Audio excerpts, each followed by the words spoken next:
तुम्ही चपात्या मोजून बनवता का?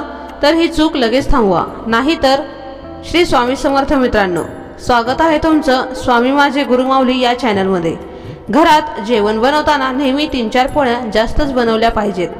ज्योतिषशास्त्रात सांगितल्याप्रमाणे याचा वापर केला पाहिजे। केवळ घरातील सदस्यांना मोजून बनवलेल्या पोळ्या अनेक समस्यांचे कारण ठरू शकतात। ज्योतिषाचार्यांच्या मते घरातील कुटुंबियांसाठी जेवणात जितक्या पोळींची गरज असते त्यापेक्षा 4 पोळ्या अधिकच बनवल्या पाहिजेत। पहिली पोळी ही गायीसाठी बनवली पाहिजे। याचा आकार तवा जितका मोठा असेल तितका मोठा असला पाहिजे। शेवटची पोळी ही नेहमी कुत्र्यासाठी बनवली पाहिजे। जेव्हा विभक्त कुटुंब पद्धती आली आहे तेव्हापासून घरातील बऱ्याच गोष्टी बदलतात, तसेच जेवणाबाबतचे नियमही बदलतात। एकत्र कुटुंब पद्धतीने जेवण हे काही माणसं हिशोबाने केले जात नाही, मात्र विभक्त कुटुंब पद्धतीत प्रत्येक माणसाला जितके अन्न लागणार आहे तितकेच मोजमापाने बनवले जाते। जेवणात केल्या जाणाऱ्या पोळ्यांचेही तसेच। प्रत्येक माणूस किती पोळ्या खाईल याच्या हिशेबाने त्या बनवल्या जातात। त्यामुळे प्रत्येकाला त्याच्या वाटच्या मोजून पोळ्या खाव्या लागतात।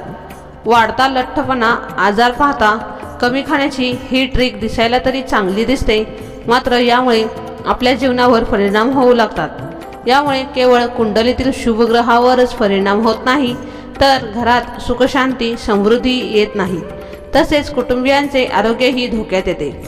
जाणून घ्या पोळीचा ग्रहांशी काय संबंध आहे। ज्योतिषाचार्याच्या मते घरातील कुटुंबियांसाठी जेवणात जितक्या पोळींची गरज असते त्यापेक्षा 4 पोळ्या अधिकच बनवल्या पाहिजेत। यात पहिली पोळी ही गायीसाठी बनवली पाहिजे। याचा आकार तवा जितका मोठा असेल तितका मोठा असला पाहिजे। तर शेवटची पोळी ही नेहमी कुत्र्यासाठी बनवली पाहिजे। गायीची पोळी वेगळी आणि कुत्र्याची वेगळी ठेवा। उरलेल्या 2 पोळ्या या पाहुण्यांसाठी ठेवल्या पाहिजेत।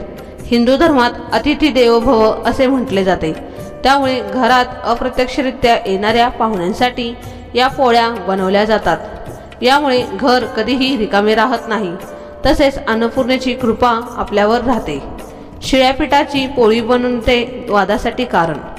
जेव्हा चपात्या या मोजून केल्या जातात तेव्हा उरलेले पीठ हे फ्रीजमध्ये ठेवले जाते आणि दुसऱ्या दिवशी याचा वापर केला जातो। हे खरे तर वैज्ञानिकदृष्ट्या चुकीचे आहे, कारण यात निर्माण झालेले बॅक्टेरिया अनेक आजारांना निमंत्रण देतात। याशिवाय ज्योतिषशास्त्राच्या दृष्टीनेही हे चुकीचे आहे। पोळीचा संबंध सूर्य आणि मंगळशी असतो। पोळी आपल्याला ऊर्जा देते, मात्र जेव्हा शिळ्या पिठापासून पोळी बनवली जाते तेव्हा त्यात निर्माण झालेल्या बॅक्टेरियाचा संबंध राहूशी येतो। अशी पोळी कुत्र्याला दिली पाहिजे। जेव्हा अशा शिळ्या पिठाची पोळी घरातले लोक खातात तेव्हा त्यांच्यात वाद निर्माण होण्याची शक्यता असते। नष्ट होतात वाईट कर्म। गायीला हिंदू धर्मात अतिशय पूजनीय मानले गेले आहे। 33 कोटी देवता म्हणून गायीकडे पाहिले जाते। अनेक मुक्या जनावरांना जेवण देणे आणि त्यांची सेवा करणे चांगले कर्म मानले जाते। असे केल्याने व्यक्तीची वाईट कर्मे नष्ट होतात। तर कधीही मोजून पोळ्या करू नका। 2 किंवा 4 पोळ्या जास्त बनवा। घरात सुखसमृद्धी नांदेल आणि अन्नपूर्णेची कृपा ही राहील।